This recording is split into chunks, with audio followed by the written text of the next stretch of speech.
Welcome back to the Avatar series right here at Comicstorian, your #1 place for dramatic readings of your favorite comic books.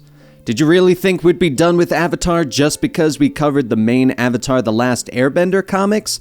Because we still have quite a bit more to go. Starting with this first part of the Legend of Korra story, Turf Wars. This story takes place immediately after Korra and Asami step through the spirit portal at the end of Season 4.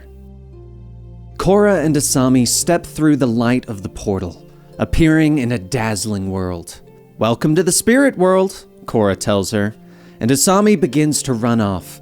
But Korra explains that the spirit world can be a dangerous place. "I don't want us to get separated," Korra warns. "Neither do I," Asami tells her meaningfully.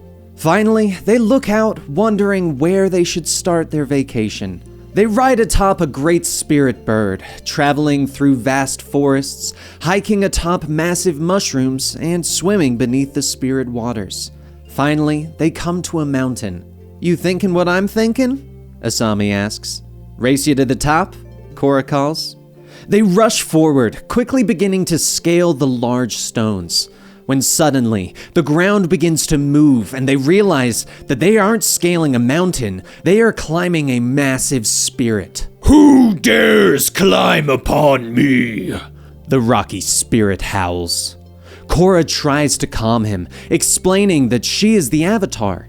But the spirit sees this as even worse than if she were just a normal human. "Leave my realm and never return," he shouts as he throws them through the air. Korra manages to catch them both in a gust of air, plopping them not so softly onto the ground. She calls for Asami, and luckily the young woman sits up. "What a disaster! I wanted our first big getaway to be perfect, not almost get us killed. I'm sorry," Korra tells her. But Asami just dusts herself off and tells Korra not to let one grumpy spirit ruin their time. Asami helps Korra up, pointing out that they lost all their supplies and should probably return to the city. "Before we go, there's one last thing I wanted to do on our vacation," Asami tells her. The two lean in and they share their first kiss. As they hike back towards the portal, Korra explains that she has always been told that she was too wild, too emotional, too intense. But she realizes that Asami could be that way too. "I've never had anyone in my life who got me the way that you do," Korra tells her.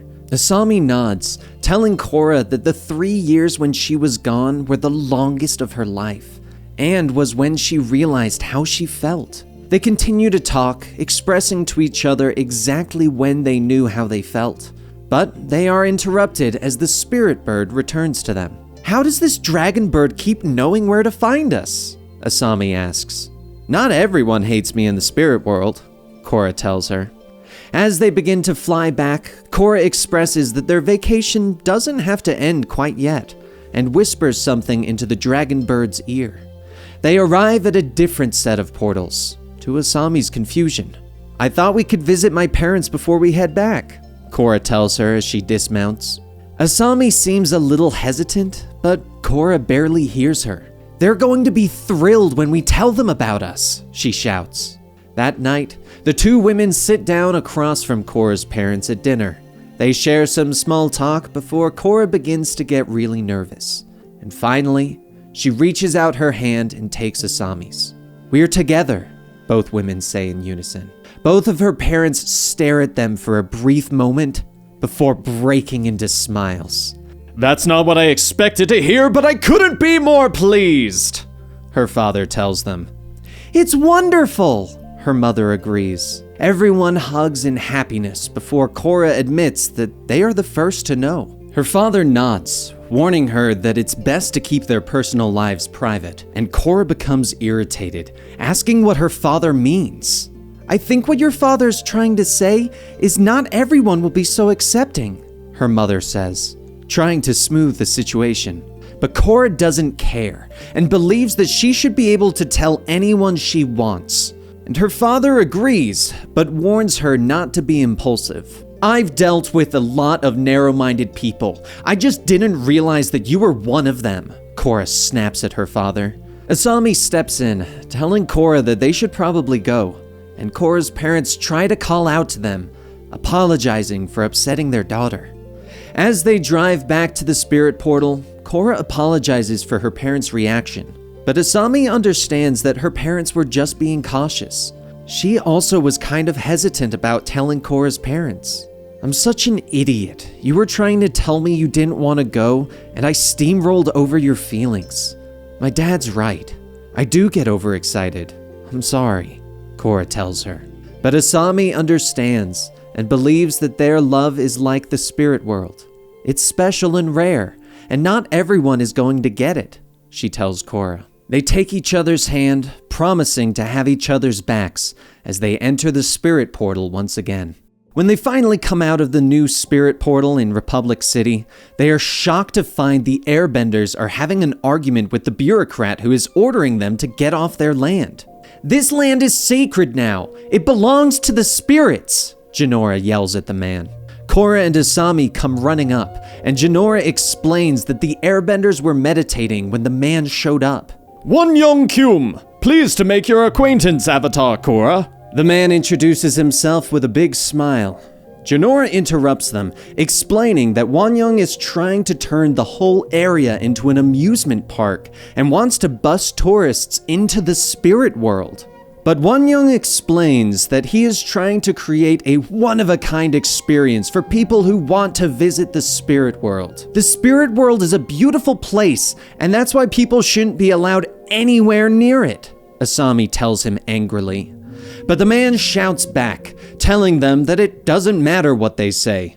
"Kyum Enterprises owns this land, and these deeds give me the right to do whatever I want with it," he tells her. "You're just another human who refuses to respect the sacred," a spirit suddenly hisses as it floats in front of the man's face. "You think a piece of paper gives you the right to ravage and plunder the spirit world?"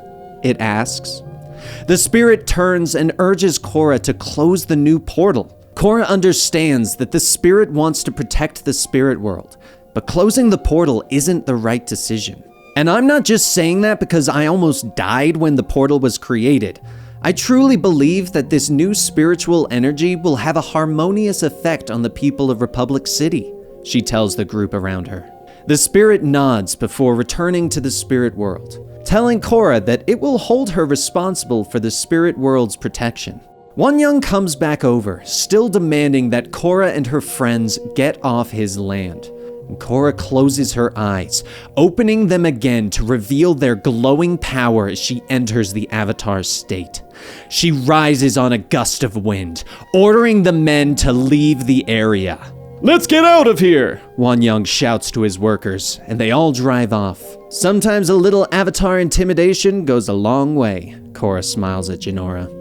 That night in Republic City, the Triple Threats fight against a group of creeping crystal triads on their turf.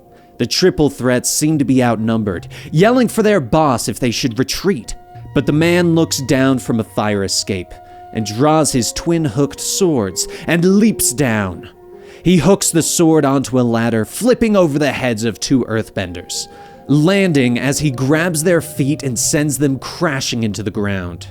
More of the earthbenders surround him, launching rocks that he easily deflects and dodges. In seconds, he is among them. His hands are blurs as he hits various pressure points, chi-blocking the group. "Looks like the creeping crystals are the ones who should give up," he smiles at them, raising his swords over his head. As he is about to make the killing blow, a siren suddenly splits through the night. He turns as the police car rounds the corner and orders his men to retreat. Over their heads, Lin Beifong descends from a police blimp. She lashes out with her metal wire, wrapping up a few of the escaping gang members. "Where are you running off to?" she comments. The car skids to a stop and Bolin and Mako jump out. "Freeze! Police!" Bolin shouts. "I've always wanted to say that," he says with a smile as he looks over at his partner. The two quickly attack the retreating gang members, and Bolin is shocked when he knocks down Two-Toed Ping. After the fight, Lin orders the two to take the criminals back to the station for booking. Inside the paddy wagon, Ping leans forward and asks the brothers how they've been. I'm good. Was busy helping save the city from Kuvira, then I got this great job on Chief Beifong's triad task force as Mako's partner, Bolin tells him. But Mako orders the criminal to keep quiet, not interested in talking about their former shady lives. At the station, Lin questions Ping, demanding to know who the new leader of the triads is. Eventually, Mako comes in with a plan. You really think this old ruse is going to work? Lin whispers back. Trust me, it doesn't take too much to fool Ping, Mako tells her. Lin turns back, informing Ping that his friend pointed him as the head of the gang. He's a liar! I didn't master anything! It was all Tokuga's plan, Ping tells him. Lin leans back, triumphant. Tokuga, huh? Now that wasn't so hard, was it? She asks with a smile. Ping sighs, realizing what he just did. Ping finally explains that after downtown was destroyed, the various gangs scattered. Tokuga took control of the chaos. He took out most of the leaders and started recruiting from the various gangs. Anyone who didn't fall in line didn't live very long, Ping finishes. Lin turns to Mako, believing that Tokuga just shot up their most wanted list. At the refugee camp, Zhu Li begins passing out the day's assignments to everyone. As she finishes, Korra and Asami enter the tent, with everyone excitedly coming forward to say hi. Tenzin greets his old student, filling her in on the refugee camp and explaining that Zhu Li has really taken charge. He also explains that President Raiko hasn't done anything and is more preoccupied with his re-election. Asami and Korra ask what they could do to help, and it is Kaya who believes that an appearance by the Avatar could boost the refugees' spirits.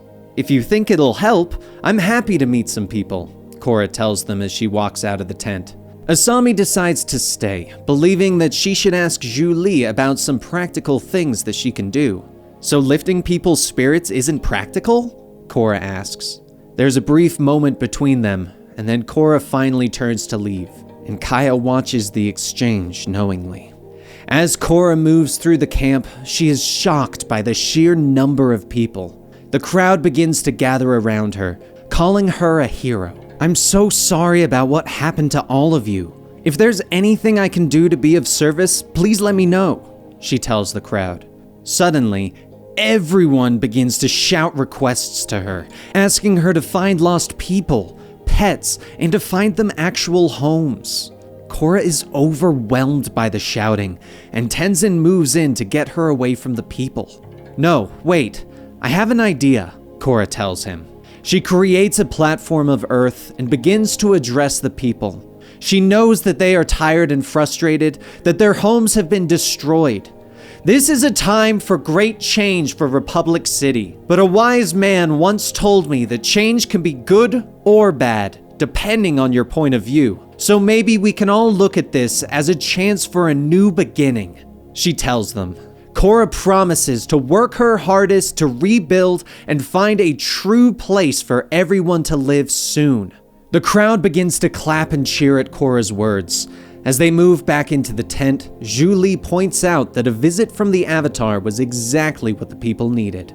Korra really knows how to inspire a crowd. She even inspired me, Tenzin tells them.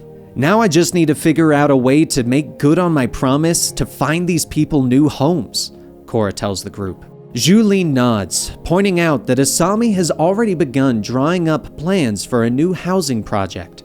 Korra nods, telling them that they should show the plans to the president. I'm sure we could get money from the city to build it. Later, Raiko's campaign meeting is interrupted by the Avatar and her team. The group shows the president Asami's plans for the new housing, and Korra brings up that they need funding. Get in line. I've already diverted funds for additional police officers, on top of having to relocate the government, not to mention all the infrastructure that needs repairs. I'm sorry, but the city's coffers are empty, the president tells them. But Zhu Li and Asami know that the people need this, and offer to put up money from their industries to help out with the project.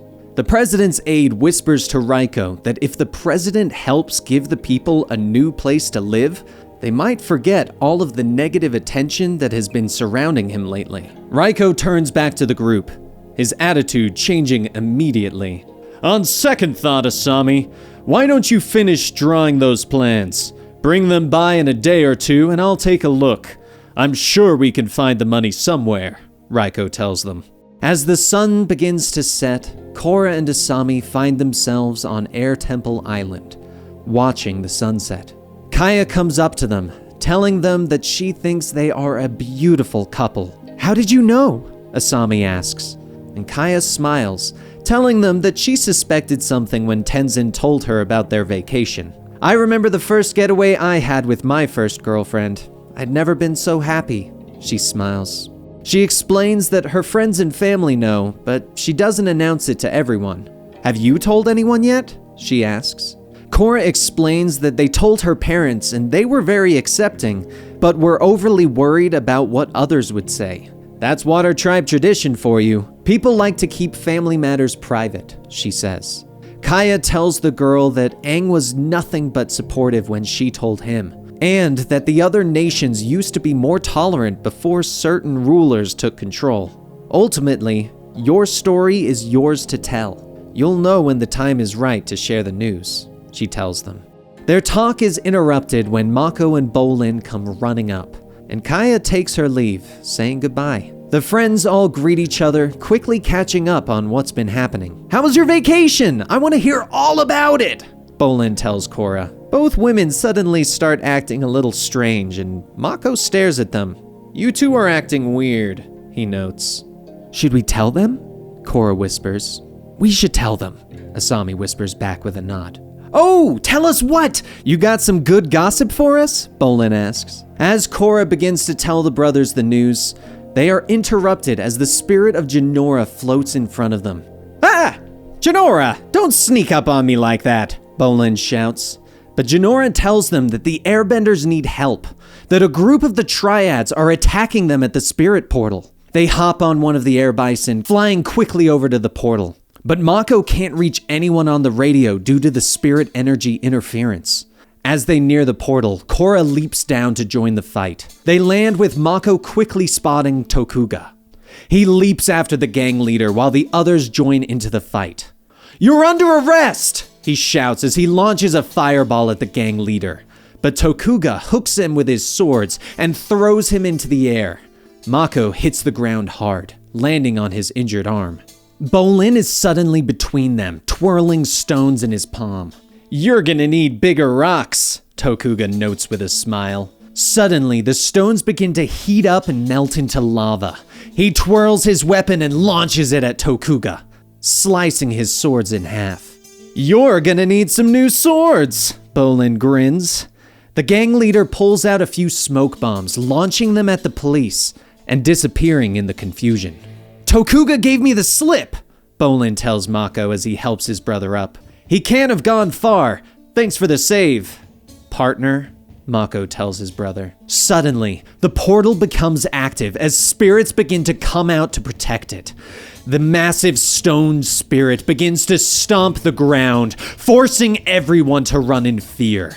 Korra moves to save the people, ordering the spirits to call off their attack. Listen, you might think you're protecting your world, but you're not. Humans are already afraid of spirits. Attacking them is only gonna make things worse, she tells the spirits leader. The humans started the fight. Now one of them must pay.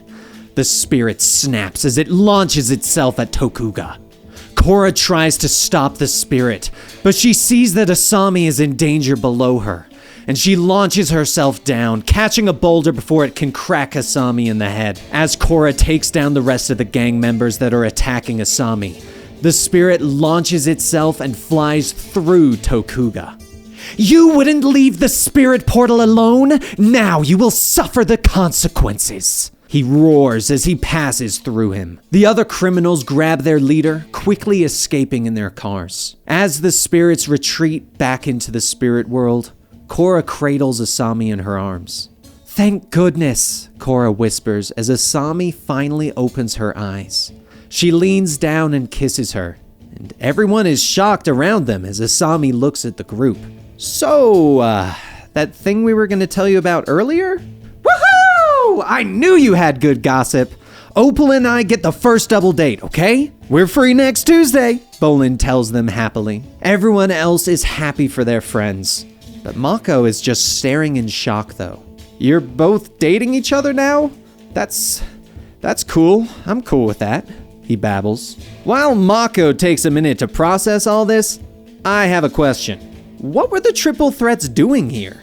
Bolin asks, trying to save his brother. Korra nods, believing that someone sent the gang to try and make the airbenders leave. And I have a pretty good idea who did, she tells them. Won-young Kyum sits in his office. Suddenly, the doors fly inward and Tokuga steps in with his goons. You didn't warn me the Avatar might show up at the portal. She summoned a bunch of spirits and ordered one of them to attack me, Tokuga hisses. Won-young is shocked by the gang leader's appearance. He is now half human and half snake creature. When you hired me to do your dirty work, becoming a freak wasn't part of the deal. Tokuga snaps as he slams Won-young against the wall. I'm taking control of Kyum Industries and all its assets. You work for me now, he hisses. And that is where we are going to finish the first part of the Legend of Korra comic series, Turf Wars. I hope you guys enjoyed this, and if you did, please be sure to let me know in the comments down below. Give the video a like, subscribe to the channel, and click that bell icon so you get notifications when new videos go live. If you want to support the channel, you can join us on Patreon at patreon.com/Comicstorian, where for $2 you get access to early access content and some exclusive podcasts. And if you want to find more of me, Dan, your narrator, you can find me on Twitter and Instagram at DanTProducer or on Twitch at Silu91. That's CYLOO91. It's in my Twitter bio. I'll see you guys next time.